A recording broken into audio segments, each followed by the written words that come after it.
শীতকাল মানে নানান মেলা, প্রদর্শনী, পিকনিক এবং কীর্তন। শুরু হয়ে গেল বারাসাত বইমেলা। 17 থেকে 23 ডিসেম্বর পর্যন্ত চলবে এই মেলা। প্রতিদিন দুপুর 2টো থেকে বিকেল 5টা পর্যন্ত থাকছে বিদ্যালয়ের ছাত্রছাত্রীদের বিভিন্ন অনুষ্ঠান। এরপর সন্ধে 7টা থেকে থাকছে বিভিন্ন শিল্পীদের সাংস্কৃতিক অনুষ্ঠান। বইপ্রেমীদের জন্য বইমেলা এক অনবদ্য স্থান।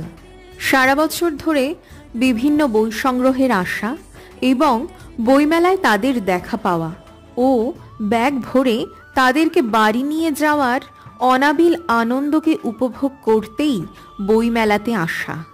দেশ বিদেশের বিভিন্ন লেখকের নানান ভাষায় লেখা কল্পবিজ্ঞান, ভৌতিক, প্রণয়মূলক, রম্যরচনা, রহস্য, গোয়েন্দা গল্প